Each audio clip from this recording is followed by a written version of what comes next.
Good morning, everyone. As most, David? As most of you know, the anthem that we choose each Sunday is meant to reflect the readings or the gospel of each given Sunday. And the choir lately has, and we're going to say that for you later on, but the choir has practiced lately a song which we're going to call today a pre-anthem.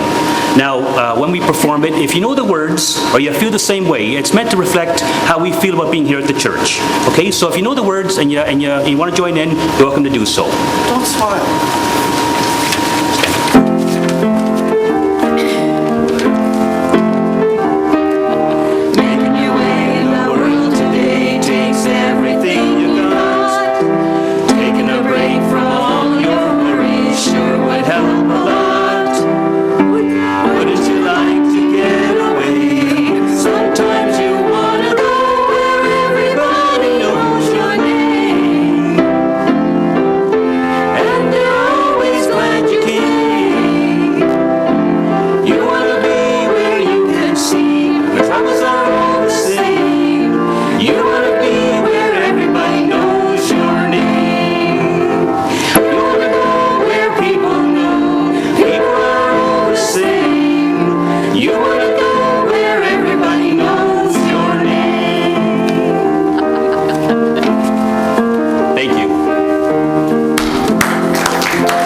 You have no idea. Oh, yeah. Yeah, we do. You have no idea.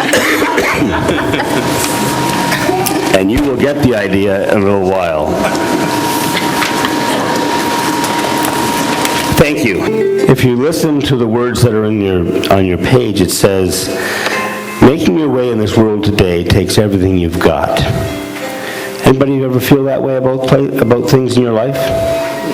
It lists a lot of ills in this particular version. This version that you have in your hand was actually the complete lyrics that were never really sung on the TV show. It says, all those nights you've got no lights and the check is in the mail, and your little angel hung the cat up by its tail, and your third fiancé didn't show. Sometimes you want to go where everybody knows your name.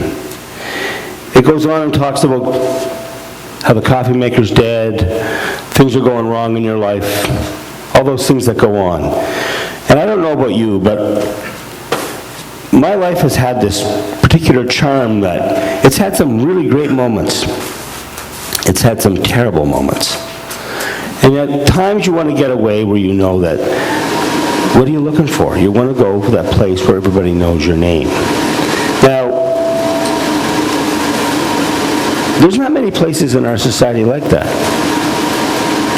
You know, we glorified a bar in Boston as a place where people had a fellowship and they could congregate after work each day, get together in that place, and know that when they came in, they were accepted for who they were.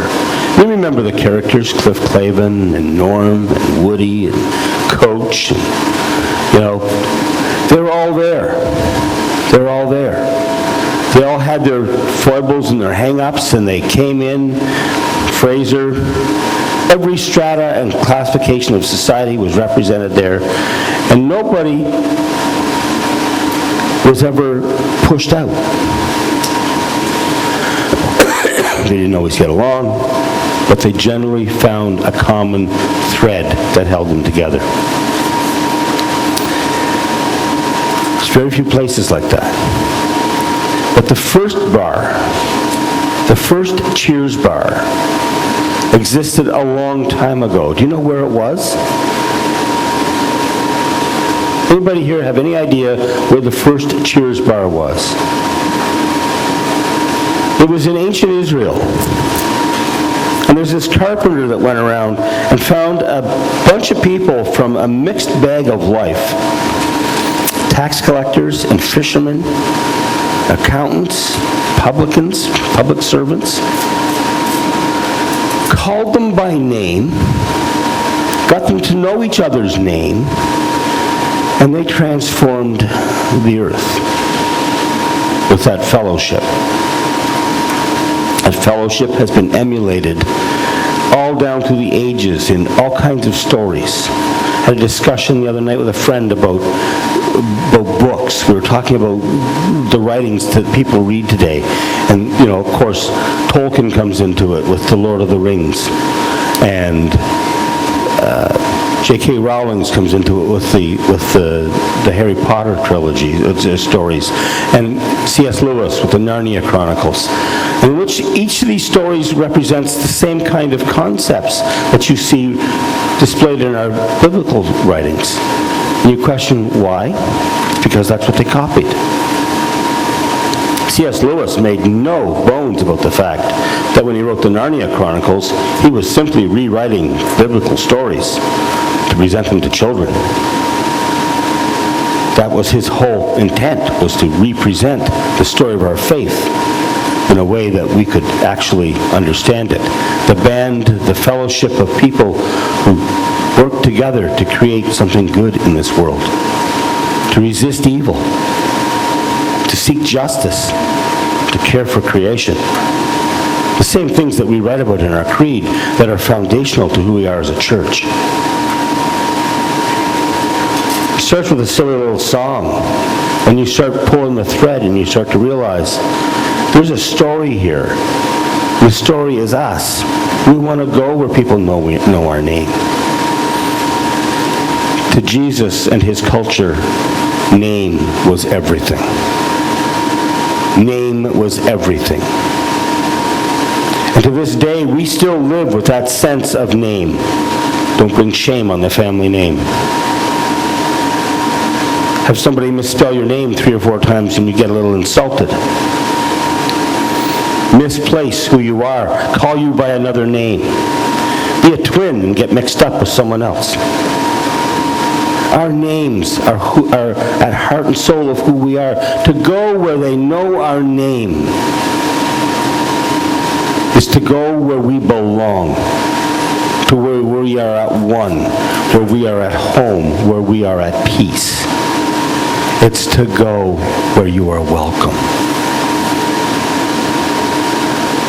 If there is an essential aspect of the Christian faith or the Christian story or the gospel that is important for a congregation to understand, it is that. Because that's what this is about. It's to go where we are welcome, to go where we are appreciated, to go where we can be known. Not known as people think we should be known, not known for the way we should be when people think we should be that way, but to be known for who we truly are. Our faults, our weaknesses, our hopes, our dreams, our strengths, our desires, to be opened up in such a way that we are truly accepted in this place the way we are accepted in God's eyes. Not for what we should be, because who knows what we should be? What I think I should be and what you think I should be could be 2 different things. Probably are. We spend so much of our life trying to be what we think we should be, instead of understanding that we should really just appreciate who we are. It always amazes me how we talk about God's love and forgiveness, that God accepts us as we are, and then we don't accept that same judgment on ourselves. We put conditions on it. We put moralizations and code structures on it. We put society's expectations and norms on it.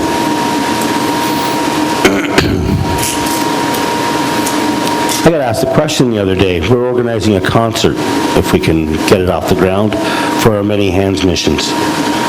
And, what's in a name? I learned the power of a name this week when I went to Toronto to meet a man who said he would produce our concert for us. I had never heard of Waleed Abdullah Hamid in my life before. Debbie had. Debbie heard him perform, I think. But guy's the founder of a great jazz group called Radio Nomad, if anybody has ever heard of that. Guy's an award winner all across the world, traveled around the world. He met with me in a restaurant in Toronto last week and talked about bringing together names. People like David Clayton Thomas, to sing for our Many Hands Mission group from here. And I was blown away by this. And then his question was, do you think David would be acceptable to your people? Because he has a bit of a past. He did time in jail. He had a drug habit. He's also the founder of Blood, Sweat, and Tears and sings so many rock songs of the 60s and 70s and has done so much good in his life. But would we accept him? And I looked at the guy and said, we're a church. If we can't accept him, nobody can. It's as simple as that. Why do we moralize? Why would we push somebody out when we want to be brought in? If we push others out, we have to push ourselves out. I started joking around a year ago with that song, right? I said if I could think of any song that epitomized this congregation, it was that song. I had no idea they were going to sing that today.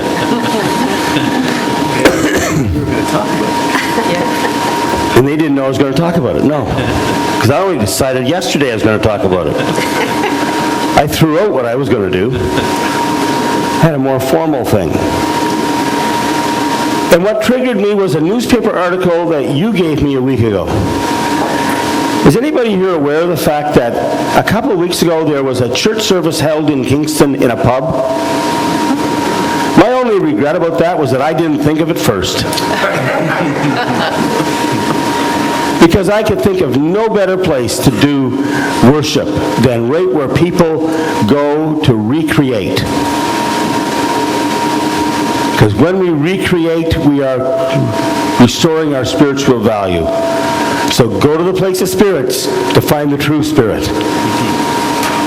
To go to the pub to find out that it was in that image of a pub 20 years ago that so many of us kind of had our imaginations caught about what it meant to belong to a small group of friends and people who knew us for who we are, respected us for what we were, and let us be all we could be. That's what this congregation does. And when I think today that we are going to study and look at some reports which are arguably going to be read today and put on a shelf and gather dust for the rest of time, and I'm not being facetious, I've got thousands of church reports that do just that from over the years in the church. What doesn't get dusty is our faith and our being together, our relationship as a congregation, the way that we worship and live and laugh and love and cry together, knowing that whatever we do it to share the love of God with one another. A love which surpasses all of our understanding, that is at heart our hope, our peace, our delight, and our joy. And wouldn't you like to go where God calls you by name and you are known? Do you want to do it? I can play it as many times as you want. Do you want to sing it? Everybody. Sure. I can't think of a better way to end my sermon. You can end it for me. Big choir today. Okay, wait. There's a couple of people that are missing a copy. Okay. Here, we can share. Yeah. There's a couple of people back here. Okay. I know you see. I know you see. Yes, you will.